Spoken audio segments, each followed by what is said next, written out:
Lakshmi Srinivasa jewelleries proprietors Duggi Srinivasarao, Duggi Abhinay, IT hub ఎదురుగా Yellandu cross road, Khammam.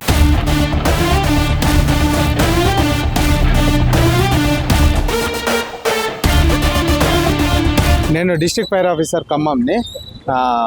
Morning మాకు 9 around ఆ ప్రాంతంలో అమ్మోనియా గ్యాస్ లీకేజ్ అవుతుందని ఇన్ఫర్మేషన్ వచ్చింది. ఇన్ఫర్మేషన్ రాగానే ఇమీడియట్గా మా ఫైర్ వెహికల్ టర్న్అవుట్ చేసినాము. మేము ఇక్కడ టర్న్అవుట్ వచ్చే వరకు అమ్మోనియా గ్యాస్ వాళ్ళు ఈ ఐస్ క్రీమ్ ఫ్యాక్టరీలో లొకేట్ అయిన అమ్మోనియా గ్యాస్, అది ఐస్ క్రీమ్ ఫ్యాక్టరీని డిస్మాంటిల్ చేసే ఉద్దేశంలో వాళ్ళు అమ్మోనియా గ్యాస్ను డిఫ్యూజ్ చేస్తున్నారు వాటర్లో. అయితే డిఫ్యూజ్ చేసిన ప్రాసెస్లో వాళ్ళకి ఎక్కడో చిన్న లీకేజ్ వచ్చింది.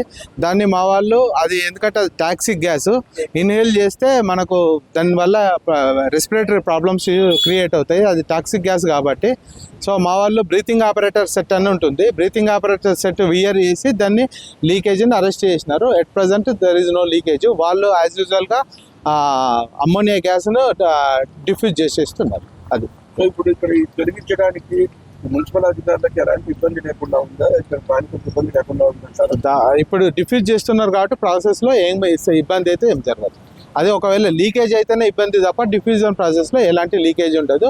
వాళ్ళకి నెసెసరీ ప్రికాషనరీ తీసుకోమన్నాం. ఆ డిఫ్యూజ్ చేసే ప్రాసెస్లో ఆ వాటర్ను ఓపెన్ డ్రైనేజీలో కలవకుండా చూడమని చెప్పేసినాం. ఎలాంటి ప్రమాదాలు ఏం లేదు. వాటర్లో కలిస్తే ఏం ప్రాబ్లం లేదు, కానీ ఓపెన్ డ్రైనేజీలో కలిస్తే ఆ వాటర్ ఎవరైనా వాడితే ఇరిటేషన్ వస్తుంది, ఇరిటేషన్ డెవలప్ అయ్యే అవకాశం. ఫైర్ ఆఫీసర్గా ఇక్కడికి వచ్చి మీరు అది ఎలా చెక్ చేయడం జరిగింది, ఎలాంటి ప్రికాషన్స్ తీసుకుని అక్కడికి వెళ్ళి చెక్ చేయడం జరిగింది, దాని గురించి చెప్పండి.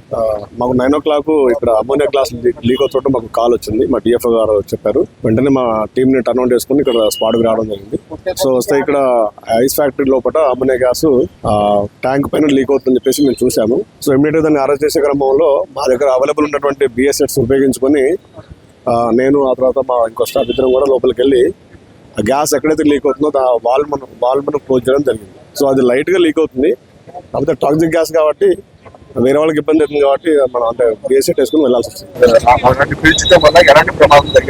సాదా అంటే నార్మల్గా వెళ్తే ఏంటంటే అది ఇరిటేటివ్ గ్యాస్, అది మన టాక్సిక్ గ్యాస్ ఎక్కువ మోతాదులో మనం ఇన్హేల్ చేస్తే మనకు కొంచెం అంటే డెత్ కూడా అయ్యే ఛాన్సెస్ ఉంటాయి. దాంతోపాటు ఇరిటేషన్ వస్తుంది, ఐ ఇరిటేషన్ వస్తుంది, స్కిన్ ఇరిటేషన్ వస్తుంది. అందుకోసం మేము బిఎస్సెట్ వేసుకుని వెళ్ళడం జరిగింది. మేమైతే అరెస్ట్ చేసేసాము, అరెస్ట్ అయిపోయింది. యాజ్ ఆఫ్ నౌ అయితే గ్యాస్ అయితే ఎటువంటి లీకేజ్ లేదు. ఇంకోటి ఏంటంటే దాని ఇంకో ప్రాపర్టీ ఏంటంటే గాలిలో ఎక్కువ మోతాదులో కనుక అది అంటే ఫామ్ అయితే దాని ఇగ్నిషన్ సోర్స్ ఉంటే మాత్రం అది ఫ్లేమబుల్ మిక్సర్ లా తయారవుతుంది. అది కూడా లేకుండా చేసాము. రెండు కూడా మనకు ప్రాబ్లం యాజ్ ఆఫ్ నౌ అయితే ప్రాబ్లం అయితే ఏం లేదు. అదే చెప్పాను కదా, అంటే గాలిలో ఎక్కువ మోతాదులో అది కనుక ఒకే దగ్గర స్టాగ్నెట్ అయి ఉంటే లీక్ అయిన తర్వాత దానికి ఏమైనా ఇగ్నిషన్ సోర్స్ ఏమైనా అగ్గిపేట లేదా ఫ్లేమ్ ఏమైనా దగ్గరకు వచ్చింటే మాత్రం అది బర్న్ అయ్యే ఛాన్సెస్ ఉంటాయి. బట్ అదైతే ఎంబడే డిఫ్యూజ్ అయిపోయింది కాబట్టి బర్న్ అయితే కాలేదు. ఆయనతో అరెస్ట్ చేసినాం కాబట్టి మనకి ఇంకా బర్న్ అయ్యే ఛాన్సెస్ కూడా ఏం లేవు.